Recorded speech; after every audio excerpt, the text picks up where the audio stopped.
Semanario Local presenta Contrarreloj, una entrevista virtual.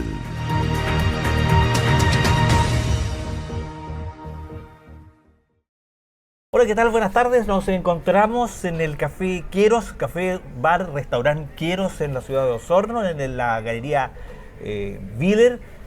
Y junto a Bernardo Candia para conversar algunos temas que son de la contingencia local, regional, provincial, nacional también, temas internacionales, si hablamos un poco del caso de Maduro, que son temas que nos gusta llevar adelante, puesto que son una invitación abierta a que usted como auditor, como oyente o como televidente pueda utilizar en el debate diario que debiera realizar aquellas personas que tienen una concepción de ciudadanía más que de habitantes de un territorio. A mí me gustan los ciudadanos, Bernardo, por sobre los habitantes. El ciudadano tiene derechos, pero también deberes. El habitante busca solamente los derechos sin asumir ningún deber. Bienvenido y un gusto estar con usted.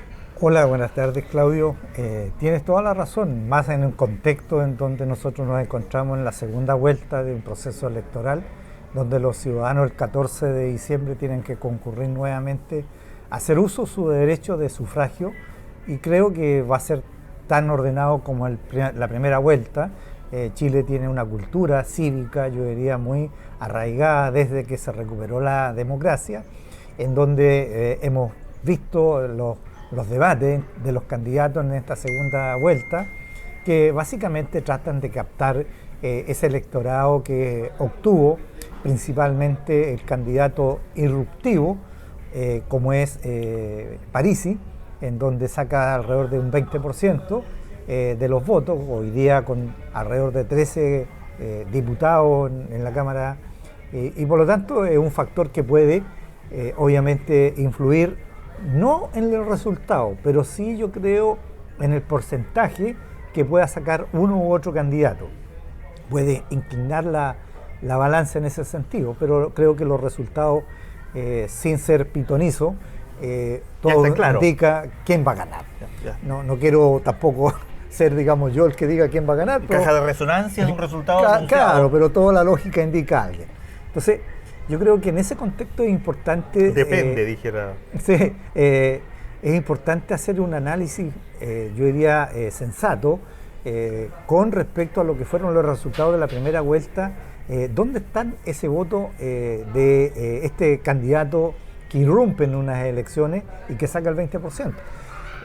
Yo hice un ejercicio básico que básicamente tiene que como objeto de estudio la comuna de Osorno, urbano y rural.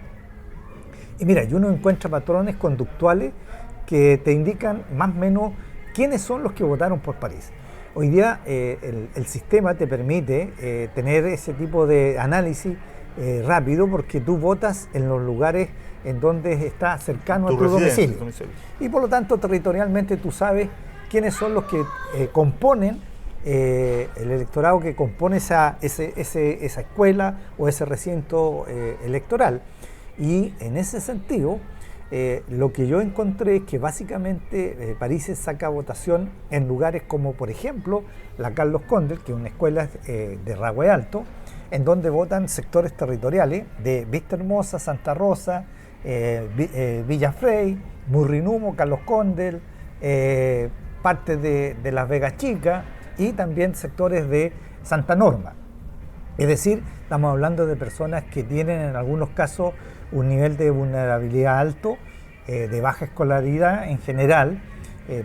Yo diría que... ¿No es una clase media emergente? No, para nada. Son personas que tienen un nivel de vulnerabilidad social y económica, yo diría, alta. No es personas que tengan ingreso estable o permanente. Muchas de las familias son trabajadores esporádicos o que tienen una fuente laboral no estable.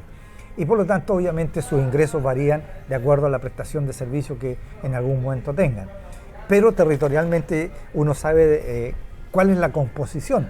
Y si uno se va al origen de eso, son personas que en algún momento de la historia de Osorno fueron trasladadas a esos lugares, que vivían en campamentos, por ejemplo, Vista Hermosa, en épocas de la dictadura militar, fueron trasladados aproximadamente unas 200 familias al sector de Vista Hermosa, en donde lo único que tenían eran pilones donde sacaban el agua y una mediagua. Eso era Vista Hermosa.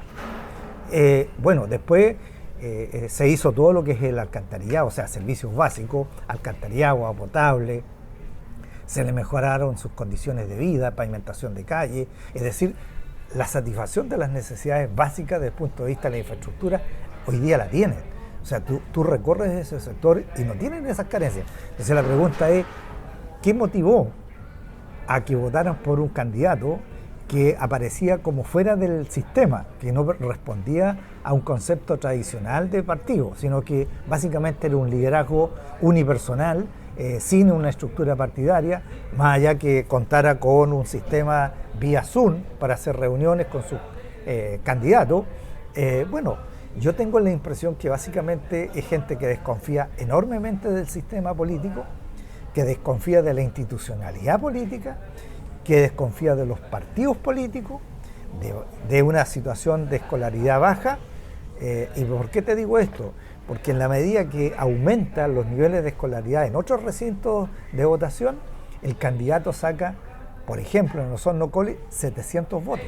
O sea, de haber sacado un 30% en estos sectores, baja ostensiblemente en lugares en donde existen mayores niveles culturales.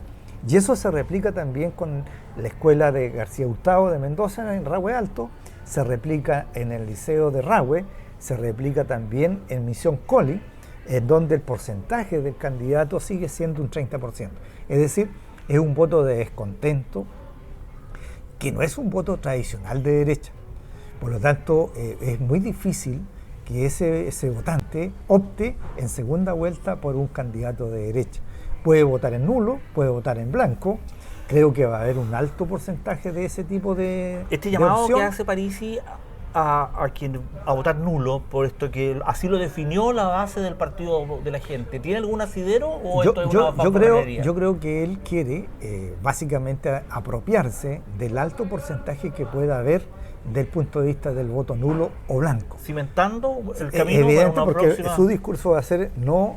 Los estos son mis votos. es el resultado de mi llamado. De mi llamado. Ya. Entonces yo creo que obviamente es un llamado oportunista, en el sentido de que vio una oportunidad de decir estos son mis votos. Pero si uno analiza el votante, de verdad no es un voto que sea muy fiel. El día de mañana ese voto puede estar en otro lado, porque es básicamente un voto de descontento, de rabia, de enojo con la institucionalidad estatal desde el punto de vista político.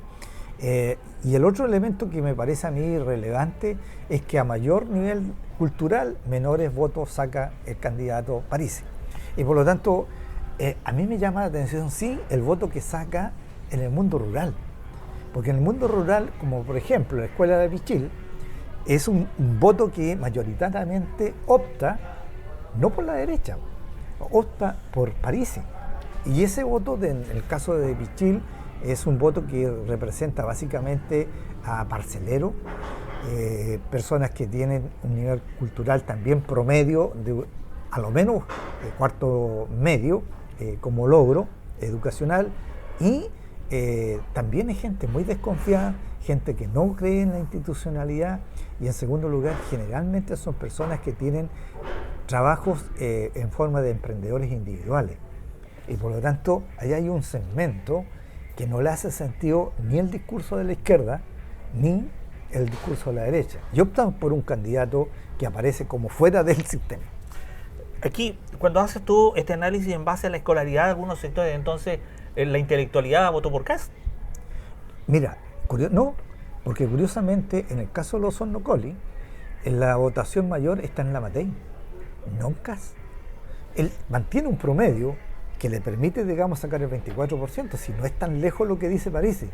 A mí me robaron las elecciones a lo Trump, porque en el fondo, como las encuestas no lo visibilizaban, bueno, la gente tiende a optar por aquellos no tuvo la misma tribuna. No tuvo la misma tribuna. Claro, entonces, aquí estuvo a 3 puntos. Aquí hay una base de una mezcla de populismo con el descontento que ha generado la centroizquierda y la izquierda tradicionalmente en base a una gestión negativa.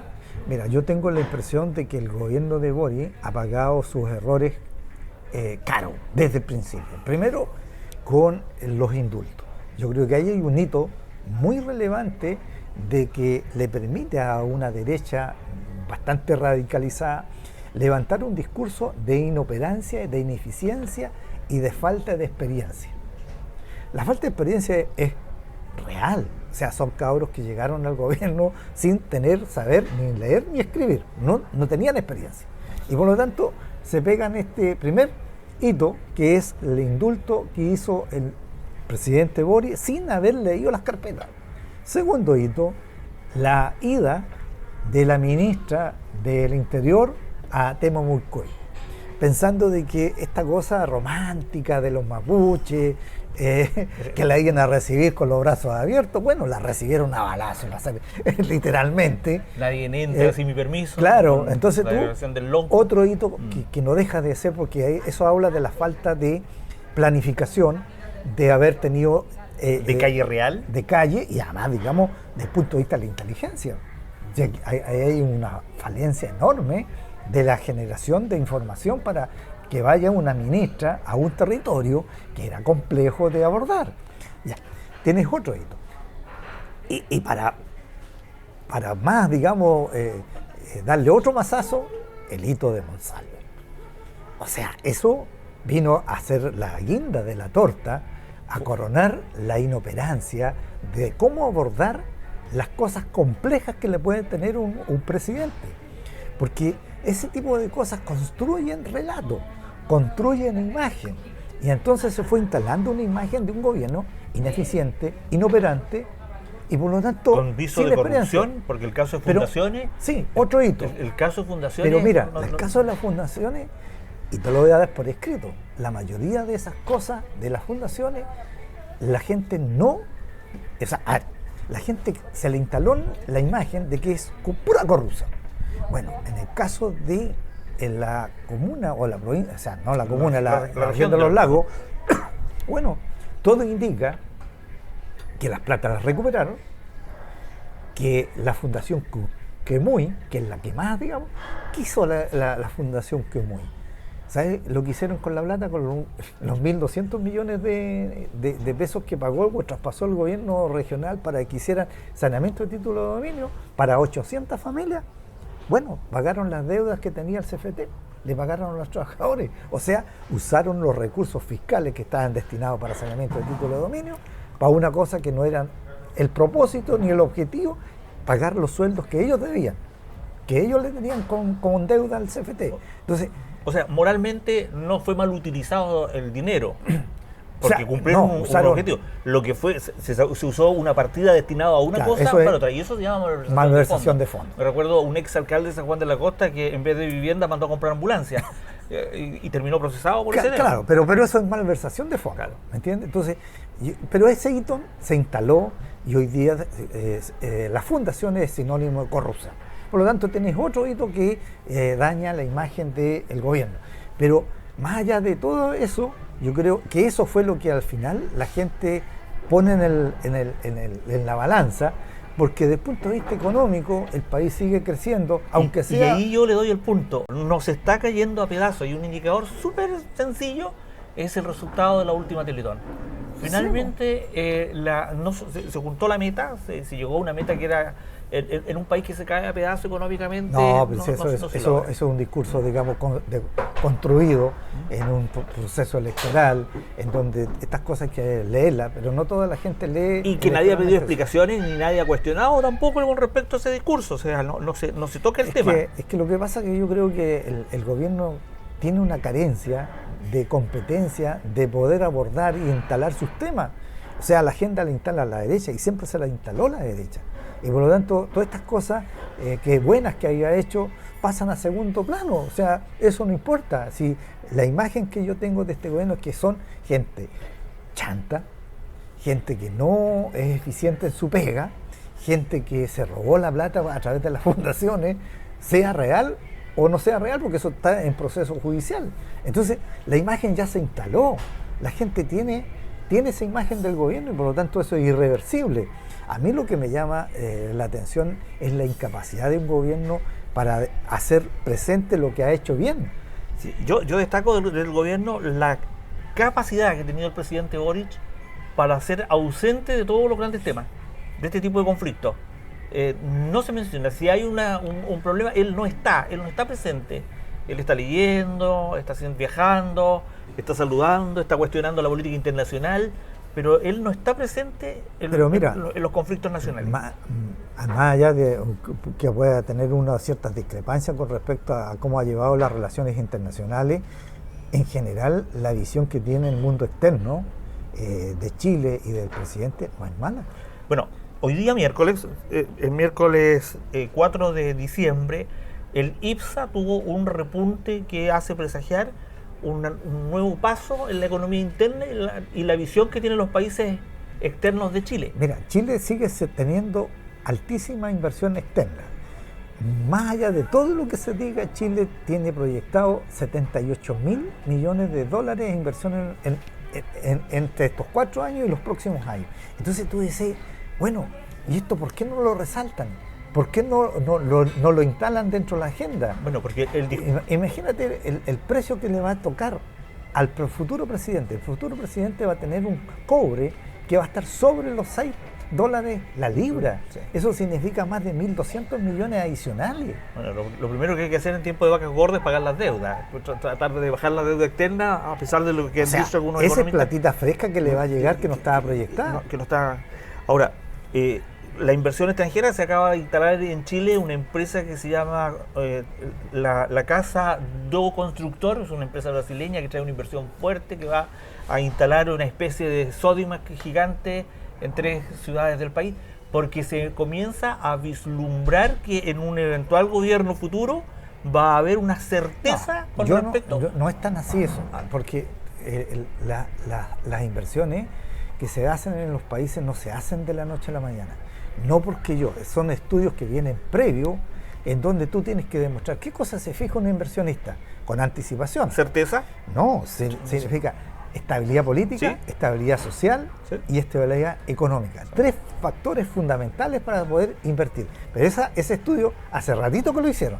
Y además, proyectado. Factores, obvio. Es un estudio proyectado. Por lo tanto, ¿quién va a cosechar esa estabilidad? Bueno, yo creo que el primer año de Kast no va a ser un año de estabilidad política, va a ser un año de bastante conflicto. Yo no creo en ese tipo de discursos catastróficos. La ANEF, yo vuelvo a decir, la ANEF ya está preparando una serie de movilizaciones, sí, pero lo suficiente como para ver el aparataje público. No, pero mira, yo discrepo de eso, porque en realidad, como dicen, el horno no está para bollo.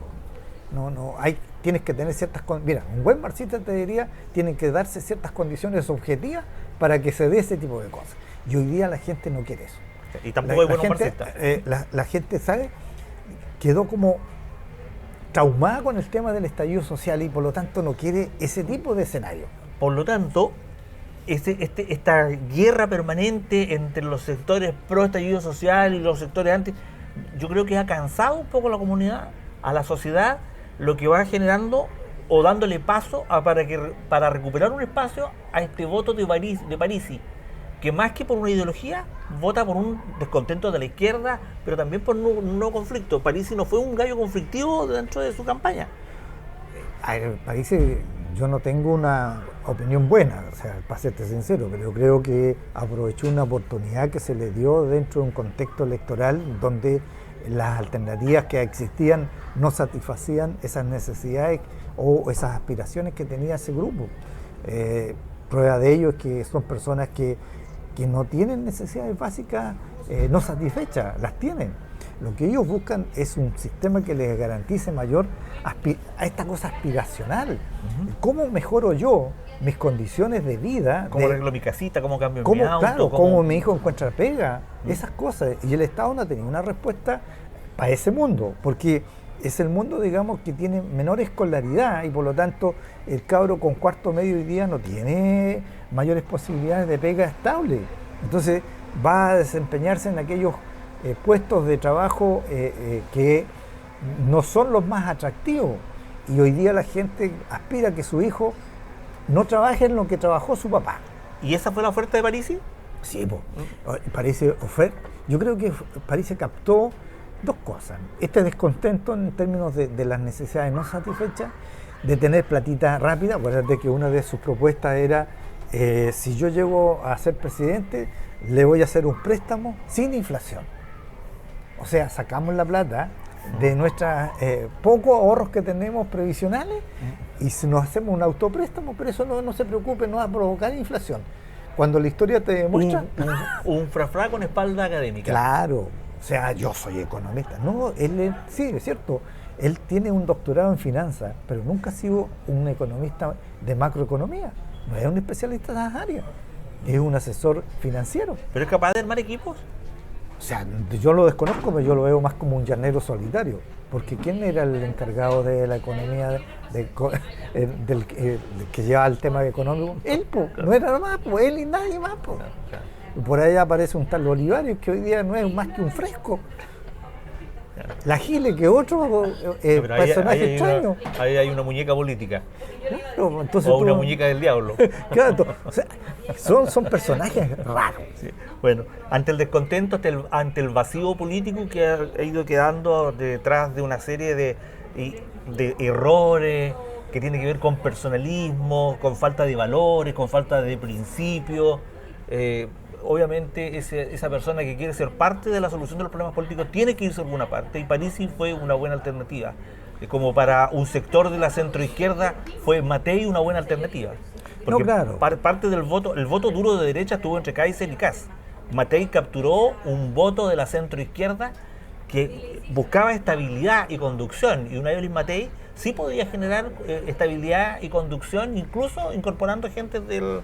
No, claro, o sea, desde mi punto de vista era la candidata que tenía un programa más desarrollado, cuantificado cuánto costaba, con claras líneas de acción, pero bueno, la gente optó por otro tipo de alternativa y bueno, habrá que ver sumarse a este nuevo escenario de la democracia.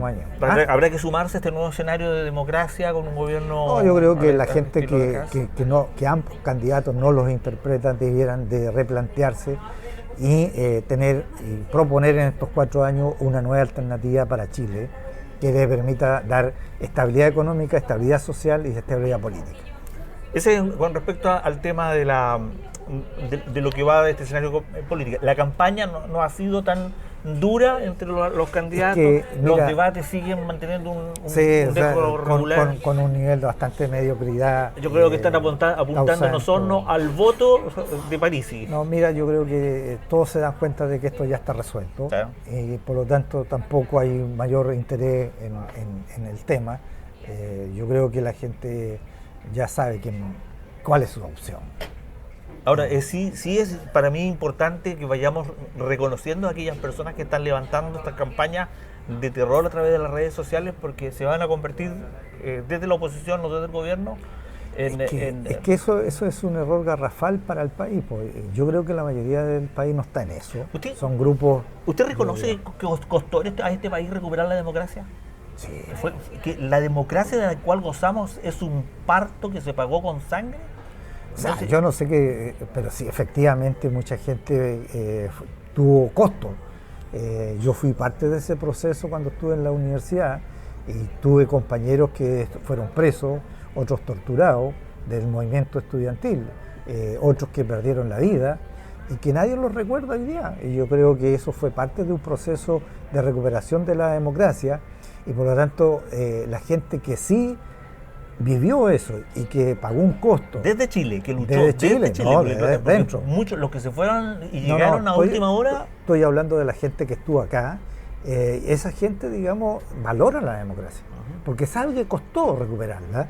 Y en segundo lugar, es quienes hoy día viven en democracia o vivieron o nacieron en democracia, muchas veces les cuesta reconocer que la democracia hay que cuidarla, hay que protegerla, hay que cultivarla y que esto se perfeccionarla. Entonces da la sensación que cuando se llega con la mesa servida es re fácil tirarle el mantel. Como país tenemos esa habitualidad a desechar lo que es regalado, lo que no nos ha costado nada. Yo tengo la impresión que sí, yo comparto eso porque, mira, estos cabros que nacieron en democracia creen que las cosas se lograron por arte del Espíritu Santo y eso no es así. Hubo un trabajo, hubo un costo que pagar y mucha gente, digamos... Un fraccionamiento social. Entonces recuperar eso, reconstruir una sociedad, fue todo un proceso, o sea... Imagínate, mantener yo me acuerdo, institucionalidad. mira, yo me acuerdo que la primera vez que me tocó, en los años 90 estoy hablando, el primer 18 de septiembre, el gobernador en ejercicio en esa época, nadie lo respetaba, lo miraban como una cosa rara, el ejército y el carabinero. Entonces tú decís, bueno, y depende la de relación... lo encontrado usted también. Pues, No, pero yo creo que, mira, para no nombrarlo, los primeros 4 años no hubo ningún problema, porque entonces tú decís, ese proceso que no lo vivió, en donde las relaciones eran tensas, en donde no había una confianza, era difícil gobernar. Después esto se fue relajando, obviamente, pero al principio fue complejo. Había una discriminación, un miedo a decir qué es lo que se pensaba y cómo se pensaba. Y era muy fácil que te encasillen en una izquierda o en una derecha, incluso de acuerdo a la chaqueta con la que andabas en el momento. Porque entonces era una realidad brutal. Yo he visto en algunas salas de clase a alumnos que no tienen ningún respeto, por ejemplo, por esos libros que entrega el gobierno, porque como son gratis, entonces da lo mismo donde queden o cómo se utilice. Pero eso, imagínate, el Estado tiene que invertir enormes cantidades de recursos para poder satisfacer las necesidades de personas que no pueden comprar un libro y que lo destropeen. Me parece una irresponsabilidad. Y lo mismo la democracia, quienes han luchado por mantener la institucionalidad, porque, o sea, tenemos Cámara de Diputados, tenemos una Cámara de Senadores, tenemos un Ministerio del Interior, tenemos un Presidente de la República. No hay nada más republicano, más democrático que mantener respeto por la institucionalidad, no por las personas que están en la institucionalidad, sino por el modelo de institucionalidad que funciona. Mira, Chile debe sentirse orgulloso de lo que nosotros hemos construido post-dictadura. Porque mira, nosotros en los últimos 30 años hemos cambiado a nuestros presidentes sin ningún drama. Ha gobernado la centroizquierda, ha gobernado la derecha, sin ningún drama. Y por lo tanto, en cambio Perú, 9 presidentes en 7 años. Argentina, la gente se olvida, Argentina vivió 5 presidentes en un año. Por eso que tenemos que hacer esfuerzos por ir depurando y mejorando la calidad de nuestras instituciones, sobre todo el Poder Judicial. Mira, otro dato, Honduras. Todavía no salen los resultados de la elección presidencial. 3 días, vale. Poder Judicial. Bueno, el Poder Judicial yo creo que nuevamente a nosotros nos debiera de llamar la atención como ciudadanos, que era un poder que no se había visto y hoy día muestra signos evidentes de corrupción. Es una caja de Pandora. Creo que los famosos chats de Hermosilla operaron como un verdadero ventilador en donde se están saliendo distintas, ya llevamos 4, si yo no mal recuerdo, ministros de la Corte Suprema que van a ser destituidos. Unos ya fueron destituidos y otro que se va a sumar, como es el nuevo, tiene un apellido súper raro, el ministro de la Corte Suprema que está siendo, o va a ser acusado constitucionalmente. Tienes, digamos, los conservadores de raíz, los conservadores de bienes raíces, una persona que es conservador de Puente Alto, con un está patrimonio con hoy día de más de 5.000 millones de pesos, que aparentemente que cumplía el rol de cancelar y transferir recursos a diestra y siniestra, uno para influir y otro para, obviamente, tener cierta influencia en el Poder Judicial, abogados que de repente uno dice, ¿cómo es posible que se autodenominan expertos en derecho penal? El famoso Mario Vargas con el Eduardo Lago, bueno, y aparentemente que no eran tan buenos porque lo que ellos hacían era comprar los juicios. Entonces, así cualquiera. Cualquiera. Claro. Yo tengo estas situaciones incómodas, por ejemplo, con el Poder Judicial, al interior de los servicios de salud, con temas que podrían rayar en la corrupción o por lo menos en lo moralmente reprochable.